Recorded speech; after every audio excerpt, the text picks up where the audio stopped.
हार्दिक स्वागत है आप सभी का आपके अपने ईज ऑफ लर्न चैनल पे। So in this video I am going to cover data types in C. Data types नाम सुनते ही समझ आ रहा है हमको कि डेटा टाइप का मतलब होता है टाइप ऑफ डेटा। डेटा का टाइप मतलब किस टाइप का डेटा है, यही तो स्पेसिफाई करता है डेटा टाइप्स।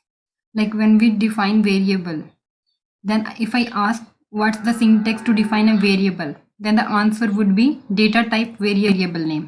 तो ये डेटा टाइप यहाँ पे वेरिएबल्स को स्पेसिफाई कर रहा है कि वेरिएबल में जो वैल्यू होगी वो किस टाइप की होगी।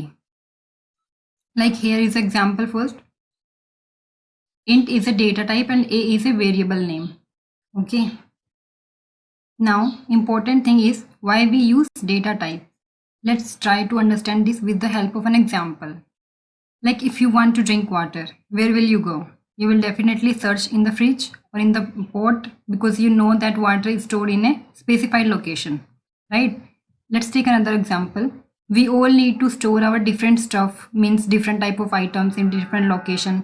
Like I need to place my shoes, then I will surely keep them in my shoe cupboard.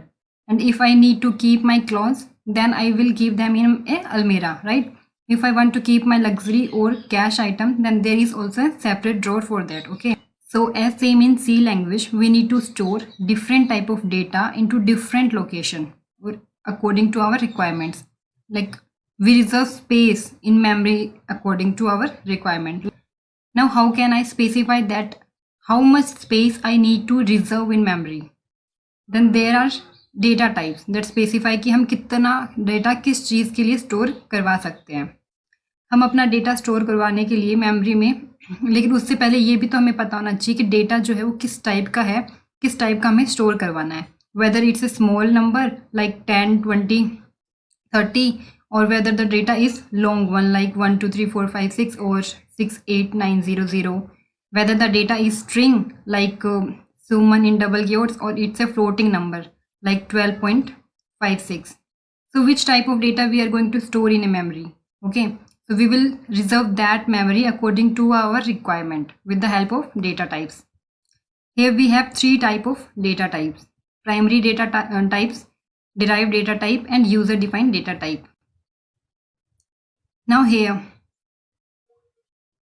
primary data types are also known as built-in data types because they are already defined in the libraries. And here primary data types are further divided into 5 types, that are int, float, character, double, void. Now int is also further divided into short int and long int. Int is here integer. Now here we have to where we have two types of qualifier, or we can say that modifiers, that is signed modifier and unsigned modifier. ये short int and long int जो है ये size modifier होते हैं, मतलब अगर हमें size के अकॉर्डिंग इन्हें स्पेसिफाई करते हैं। अगर हम सिर्फ इंट लिखते हैं, कुछ भी उसके आगे साइंड या अनसाइंड नहीं लगाते, तो ये बाय डिफॉल्ट क्या हो जाएगा, साइन इंटीजर यूज होगा। ठीक है, साइन इंटीजर मतलब कि we are putting positive value also and we can also put the negative value. Okay, और अनसाइंड मीन्स होता है we can only put positive value, no sign, no negative sign is allowed.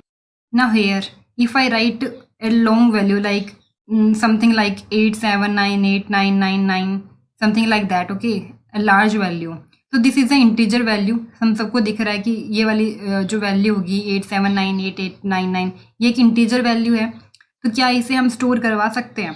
So the range of the integer is from -32768 to positive value 32767, and it's totally depend on our computers that we are using, whether it's a 16-bit machine or it's a 32-bit machine or it's a 64-bit machine। जो हमने ये range बताई है ये 16-bit machine की range होती है। सिर्फ इसके बीच की जो वैल्यूज़ हैं हम सिर्फ इसी को स्टोर करवा सकते हैं। ये जो -32768 है प्लस 32768, इसके बीच में जो भी वैल्यूज़ हैं सिर्फ हम इंटीजर्स में यही वैल्यू हम लोग स्टोर करवा सकते हैं। और ये जो रेंज मैंने बताई है ये हमारी होती है 16-बिट प्रोसेसर्स के लिए, और हमें 32-बिट मशीन या 64-बिट मशीन्स की रेंज को याद करने की भी बिल्कुल ज़रूरत नहीं है, क्योंकि एग्जाम्स में सिर्फ 16-बिट प्रोसेसर्स की रेंज ही पूछी जाती है। हमें हमेशा हर जगह ये पढ़ाया जाता है कि इंटीजर्स हमेशा 2 बाइट ही मेमोरी रिजर्व करता है ना, 2 बाइट्स स्टोर करता है डेटा को, बट मैं कहूँगी कि नहीं, क्योंकि it's totally depend on your machine. Sometime it also use 4 bytes. Okay, so you have to remember this point also. Let's see an example how we can write it in the program to find out the size of an integer in C language. So here I have given an example, like I can write, if I want to find out the size of the integer, so I can write printf percentage, this is LU, and the size of int, that is I want to find out the size of integer.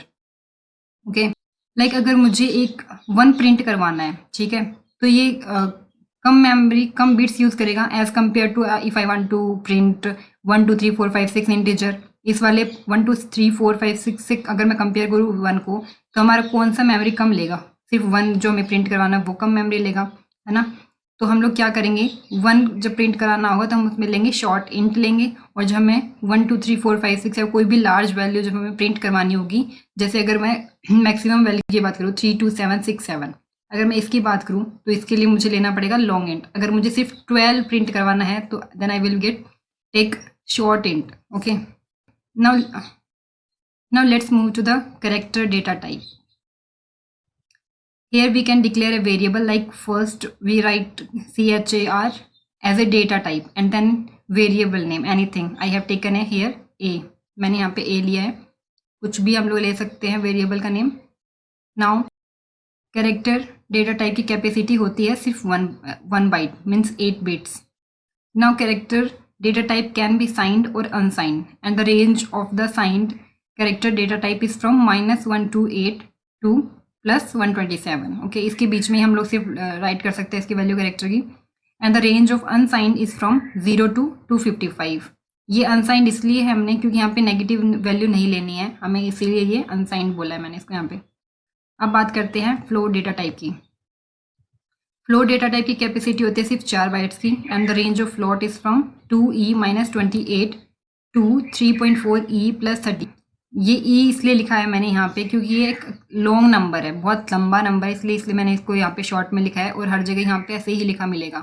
तो ये जो e है वो एक मतलब बता रहा है कि एक्सपोनेंट फॉर्म में मैंने लिखा हुआ है ये वैल्यू, ठीक है. और ये 2 है, ये 2 है mantissa, and -38 is exponential form.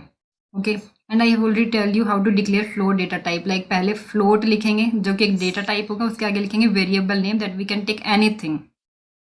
Okay, let's talk about double data type. Double will take 8 bytes to store in a memory. Okay. For example, if I am writing double marks, यहाँ पे double क्या है, double है data type, and जो marks है वो एक variable का नेम है. और अगर मुझे उस वेरिएबल को प्रिंट कराना है, मतलब इस मुझे मार्क्स को प्रिंट करवाना है, ठीक है, तो इसका डेटा टाइप डबल होगा, तो हम क्या लिखेंगे यहाँ पे, प्रिंट एफ. हम यहाँ पे लिखेंगे प्रिंट एफ एल एफ. यहाँ पे जहाँ पे हम लोग नॉर्मली डी या फिर सी लिखते हैं, तो यहाँ पे अगर डबल डेटा टाइप ले रहे हैं हम लोग, तो यहाँ पे हम लोग क्या लेंगे, एल एफ, और फिर जो भी हमें जिसकी वैल्यू में प्रिंट करवानी है वो हम यहाँ पे लिख लेंगे, जहाँ पे मेरा कर्सर अभी मूव हो रहा है. There is another data type, and we can say that it's a part of double data type, that is long data type. ये क्या करेगा, 10 bytes स्टोर करवाता है मेमोरी के अंदर, इसकी कैपेसिटी सिर्फ 10 byte होती है. लॉन्ग डबल को हम अगर डिक्लेयर करेंगे तो कैसे करेंगे, पहले आएगा लॉन्ग डबल, एक डेटा टाइप की तरह. ये पूरा जो लॉन्ग डबल है ये पूरा एक डेटा टाइप की तरह काम कर रहा है, ठीक है. तो ये लॉन्ग डबल होगा, और ये हमारा सैलरी जो है वो एक वेरिएबल नेम लिया है मैंने यहाँ पे. एंड मुझे अगर प्रिंट करवानी है इसकी सैलरी की वैल्यू, तो मैं यहाँ पे लूँगी कैपिटल एल और small F and then salary. As I already tell you that C is a case sensitive language. तो यहाँ पे small l और capital L both are different. Okay. And one more thing, we do not need to remember their ranges because they are too long. जैसे मैंने अभी यहाँ पे बताया नहीं कि इसकी रेंज कितनी है, कहाँ से कहाँ तक हम इसमें वैल्यू स्टोर करवा सकते हैं, ऐसे मैंने लॉन्ग डबल का भी नहीं बताया क्योंकि उनकी वैल्यूज़ जो हैं बहुत ज़्यादा लंबी हैं, इसलिए उनको याद करना इतना मुश्किल होता है. वैसे एग्जाम्स में ज़्यादातर पूछा भी नहीं जाता है, that is not that much important. Okay.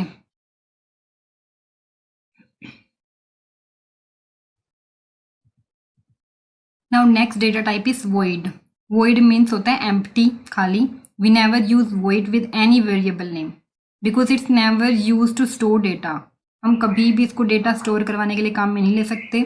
We just use void with the functions that do not return a value. This is all about void, okay, nothing else. This is all about primary data types. See, this is the only first part of data type. अभी तो derived data type and user defined data types भी करने हैं, जो कि हम next video में cover करेंगे. Okay, thank you.